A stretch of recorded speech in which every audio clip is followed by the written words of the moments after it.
Here's a psychology fact most people are not ready for. Being smart does not always feel like being smart. Most people think intelligence announces itself. A confident answer, a quick solution, a vocabulary that impresses people in the room. But psychology says something very different. Some of the most genuinely intelligent people walking around right now have spent years believing they weren't smart enough, not because they lacked intelligence, but because their kind of intelligence never fit the definition they were given. This video is about what your brain has actually been doing and why you've been misreading it as a flaw. The psychology of intelligence is full of patterns that look like problems. A brain that questions itself looks insecure. A mind that pauses looks slow. A person who changes their thinking looks weak. But each of those behaviors has a neurological explanation, and that explanation is not what most people assume. Here are 7 signs your brain is operating at a level of intelligence you haven't given yourself credit for. You feel like a fraud, even when you're the most qualified person in the room. You've done the work, you know the subject, and then someone asks you a question, and something tightens in your chest. A quiet voice says, "What if they find out I don't actually know enough?" This is called the impostor experience, and psychology research consistently finds it is more common in people with higher metacognitive awareness, meaning people whose brains are better at accurately measuring what they don't know.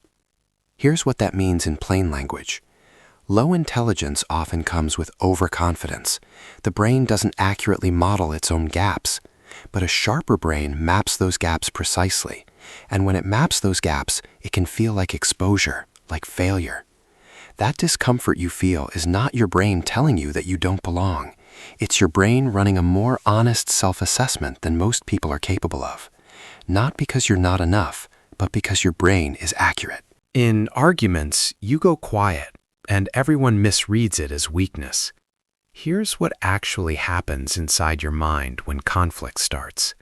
Within seconds, your brain has run a simulation. It has mapped the other person's position. It has seen 3 or 4 possible outcomes. It has already calculated which ones are worth pursuing. And it has determined that winning this particular exchange will cost more than it returns. So you step back, you go quiet, and the other person thinks they won.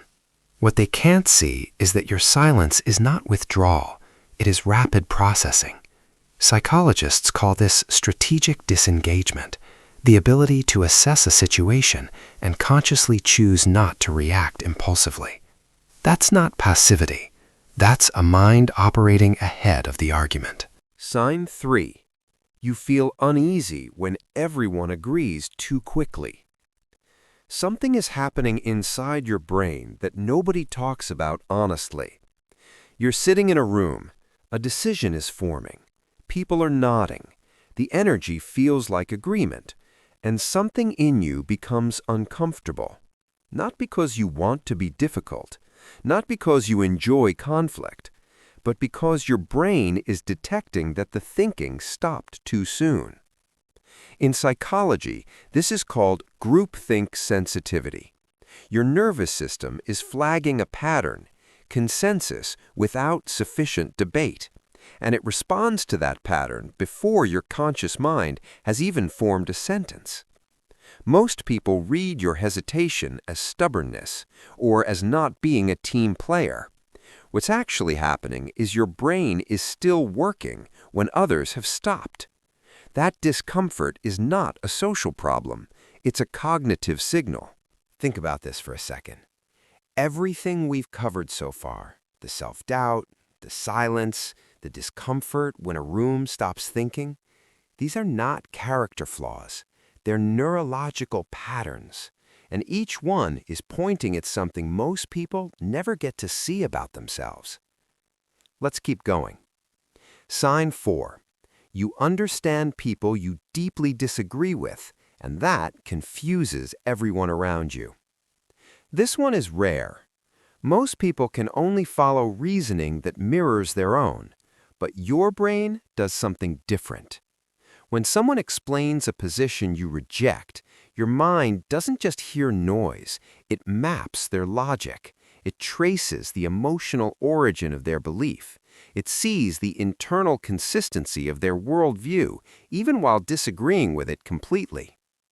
Psychologists call this high cognitive empathy combined with advanced perspective taking.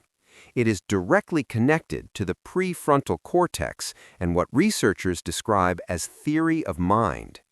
But here's what it looks like from the outside. It looks like you're on their side. It looks like you can't commit to a position. It looks like you're too soft to push back. That's not softness. That's a mind sophisticated enough to hold two realities at once. Sign 5. After you get what you wanted, the satisfaction disappears almost immediately. You worked for something, you got it, and within days, sometimes within hours, the feeling was already fading, already searching for the next thing. Most people call this ingratitude, or restlessness, or never being satisfied. Here is the psychological truth. Your brain operates on what researchers call an active completion loop. When a problem is solved, the loop closes, and the brain, almost automatically, begins scanning for the next unsolved thing.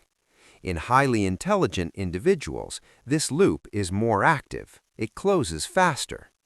You are not ungrateful. Your brain does not allow complexity to stay solved for long, because the moment something feels finished, it starts looking for what it missed.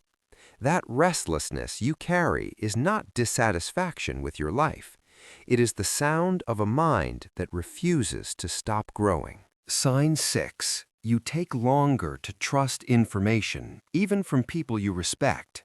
Someone presents a fact, a statistic, an opinion from someone credible, and something in you pauses, not because you distrust people, not because you're difficult, but because your brain has a higher verification threshold before it accepts something as true. Cognitive scientists call this epistemic vigilance, the brain's natural defense system against accepting claims without sufficient evidence. And research shows it is more developed in people with stronger analytical processing. From the outside, this looks like you ask too many questions, you take too long, you're never easily convinced. But here's what is actually happening inside. Your brain is running its integrity check. It is protecting you from weak thinking, and it will only update when the evidence is genuinely sufficient, not because you're slow, but because your brain's standard for truth is higher than average. Sign 7. When something genuinely interests you, time disappears. When it doesn't, you cannot focus at all. This confuses people who know you. They see someone who can sit for hours completely absorbed, and then they see that same person unable to focus for 10 minutes on something else. And they call it inconsistency, or laziness, or a short attention span. Here's what neuroscience says. The brain's attention system does not distribute focus evenly. For high-intelligence minds, engagement is selective and profound. When the subject matches the brain's depth requirement, a state called cognitive flow activates. Complete absorption, peak performance, zero awareness of time. But when the stimulus doesn't meet that threshold, the opposite happens. The brain essentially refuses. It searches for something worth engaging with. You are not undisciplined. Your brain has a standard, and it is not willing to lower it. Here's what all 7 of these signs have in common. They feel like flaws, but each one is a neurological signature, a pattern your brain built not by accident, but through the way it processes the world. The self-doubt is accurate self-modeling. The silence is rapid computation. The unease in a room that stopped thinking, that's your brain still working. The understanding of people you disagree with is advanced perspective taking. The restlessness is a growth engine that never powers down. The skepticism is an integrity filter. The selective focus is a depth requirement. You have not been struggling with weakness. You have been carrying a form of intelligence that nobody gave you the right language for, and now you have it. Subscribe to Mind Exposed because we decode the patterns that most people carry in silence and give them a name.